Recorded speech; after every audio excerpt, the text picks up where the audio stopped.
ये है पाकिस्तानी गुमनाम, वो लोग जिन्होंने सब कुछ देकर कुछ नहीं मांगा, सिर्फ एक खामोश विरसा छोड़ गए। आइए उनकी कहानी सुने, उनके नुकूश खामोशी को लफ्ज़ों में ढालें, ताकि कल का मुअर्रिख ये ना कहे कि हमने अपने गुमनाम हीरोज़ को भला दिया। पेश है गुमनाम की सनसनीखेज़ दास्तान।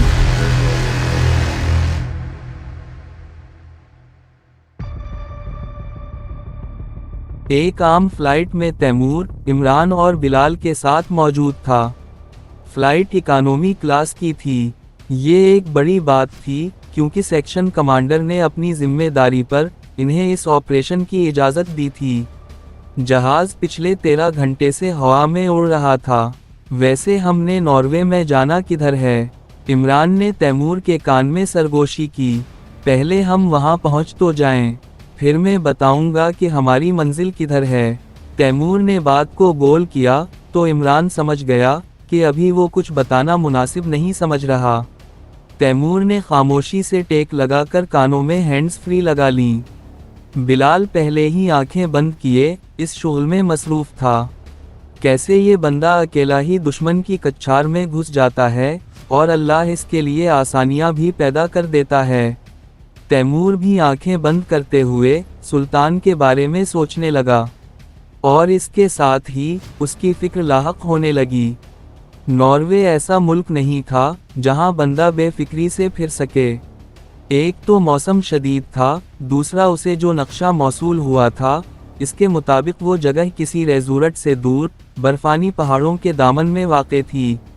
बीच का फासिला ही इतना ज़्यादा था कि अगर बंदा पैदल चले तो कई दिन लग जाते थे।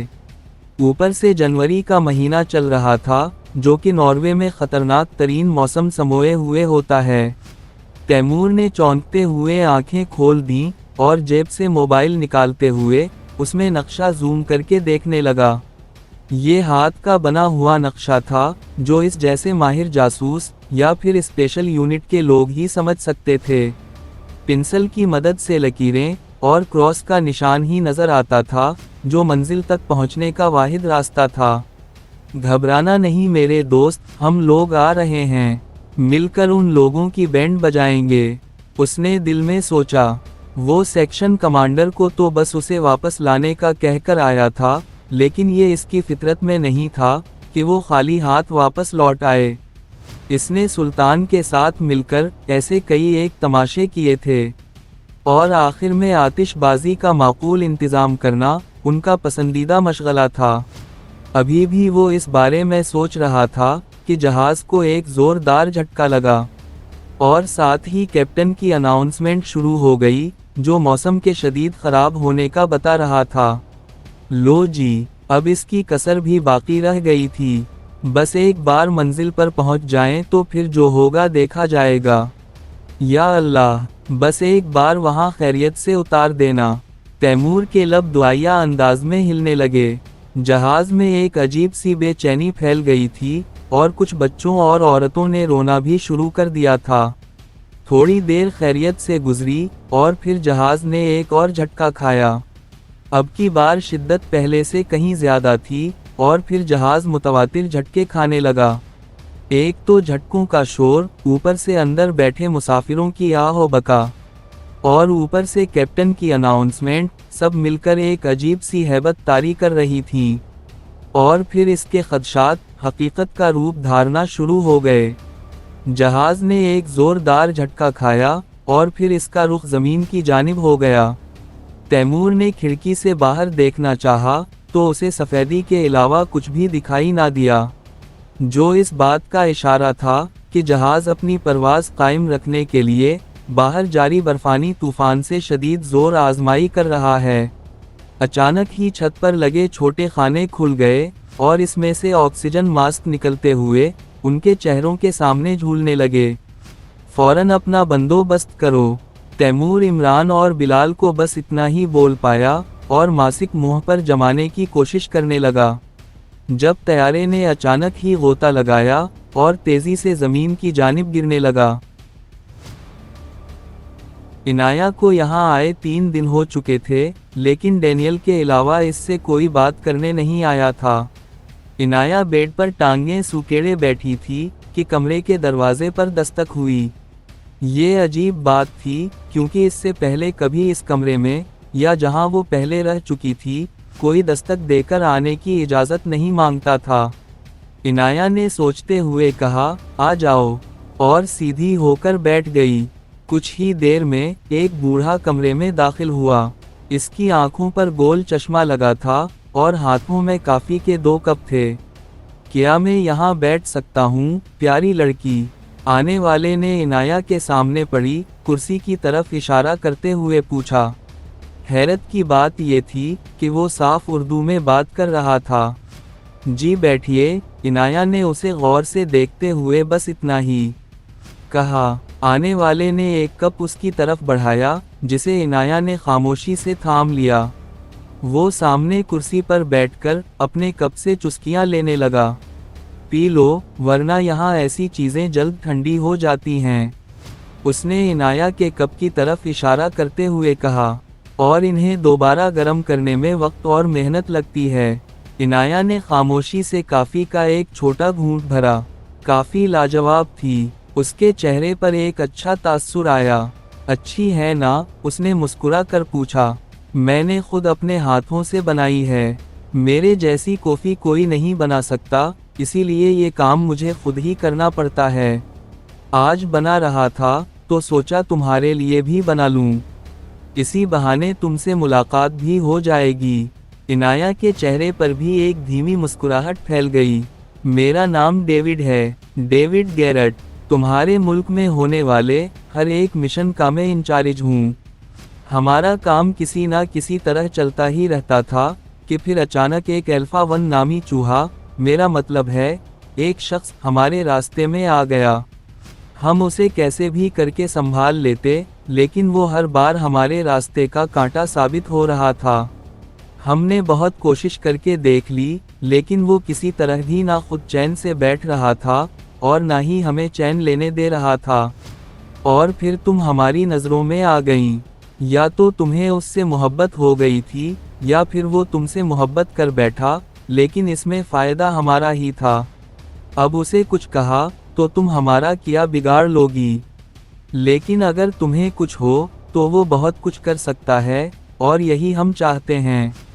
हमारी तुमसे कोई दुश्मनी नहीं है। हम तो बस ये चाहते हैं कि वो तुम्हारे लिए यहाँ आए और हम अपना अधूरा काम मुकम्मल कर लें। इसलिए तुम्हें उठाकर यहाँ लाना पड़ा, जिसके लिए मैं माजरत ख्वाह हूँ। डेविड ने इनाया को तफसील बताई तो वो हैरान होने की बजाय सुकून से कॉफ़ी का कप ख़त्म करने लगी। फिर इसने कप के किनारों पर लगी मलाई को उंगली से साफ़ किया और मुंह में डाल लिया। बहुत मज़े की कॉफ़ी थी डेविड अंकल। मैंने ऐसी काफ़ी पूरी ज़िंदगी में नहीं पी। कमाल कर दिया आपने। इनाया ने इत्मीनान से कप साइड टेबल पर रखा और सीधी होकर दोबारा बैठ गई। किया तो आपने बहुत ही गलत, लेकिन अब मैं क्या कह सकती हूँ। लेकिन आप एक बात भूल गए डेविड अंकल। जितना मैंने उसे अभी तक समझा है, वो बंदा अकेला ही एक आर्मी है। बेखौफ, बेखतर और किसी भी दुश्मन की कच्छार में घुस जाने वाला। इनाया माथे पर हाथ मारते हुए सुल्तान की तारीफ करने लगी, क्योंकि उस बंदे ने उसकी ज़बान को वाकई में बेहद ख़राब कर दिया था। अब या तो आपने जानबूझकर इस वक्त को करीब बुला लिया है जो अभी तक दूर था, या फिर ये आपकी उम्र का तकाजा है, क्योंकि बुढ़ापे में ऐसी हरकतें अक्सर हो जाती हैं। वो मुस्कुराते हुए बोली, तो डेविड को ये बात कुछ नागवार गुजरी। तमीज़ से बात किया करो बेटा। वो बस इतना ही कह पाया। तो इनाया ने गर्दन झुकाकर सॉरी कहा। मैं तो बस आपको आने वाले वक्त के बारे में बता रही थी, जो कि यकीनन आपके लिए खासा कड़ा साबित होने वाला है। इनाया हंसते हुए बोली, तो डेविड के चेहरे पर एक पुरस्कार मुस्कुराहट फैल गई। बच्ची, ये तो वक्त बताएगा कि कौन कड़े हालात का सामना करता है।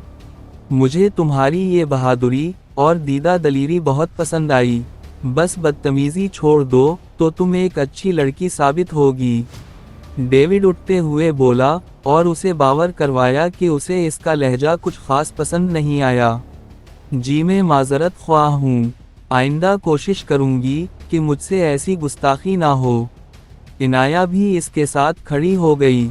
डेविड मुस्कुराकर इसके सर पर हाथ रखते हुए कमरे से निकल गया।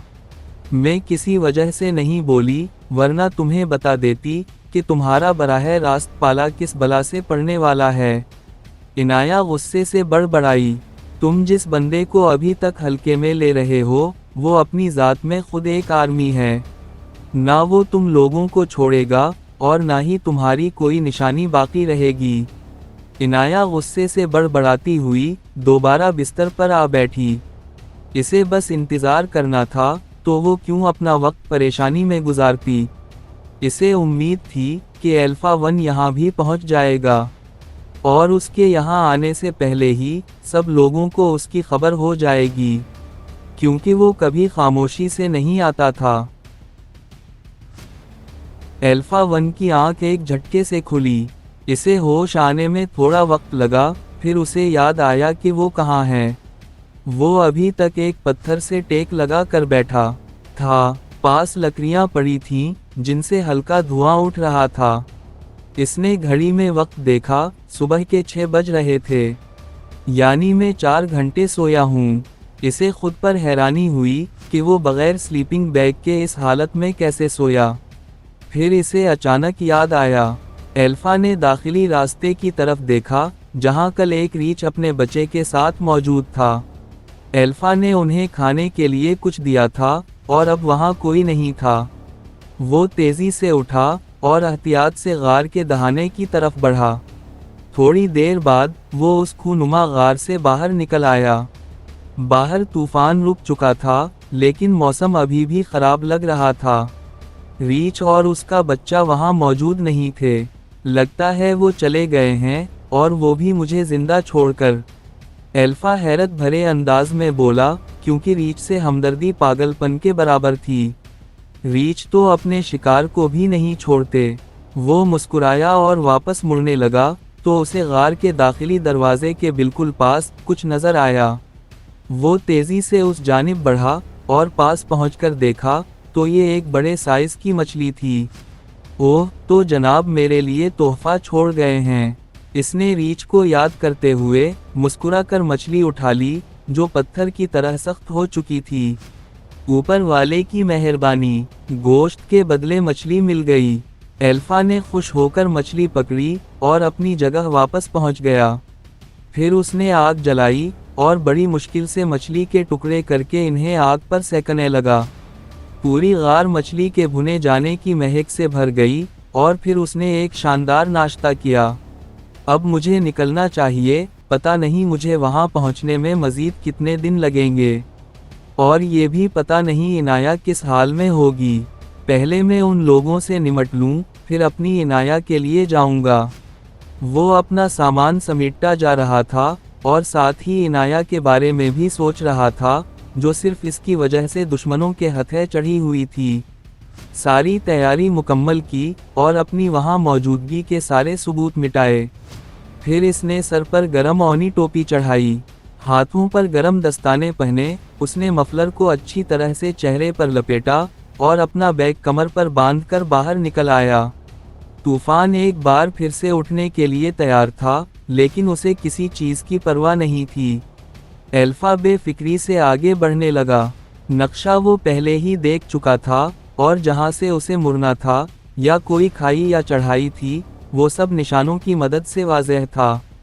हवा अचानक तेज़ हो गई, जो तीर की तरह उसके वजूद में सरायत कर रही थी। वो चलता रहा, और फिर तेज़ हवा ने बर्फानी तूफान का रूप धारना शुरू कर दिया। ये यहाँ का मामूल था, क्योंकि एक तो इलाका बहुत ही ठंडा था, दूसरा ये ग्लेशियर था, जहाँ सूरज कम ही मुँह दिखाता था।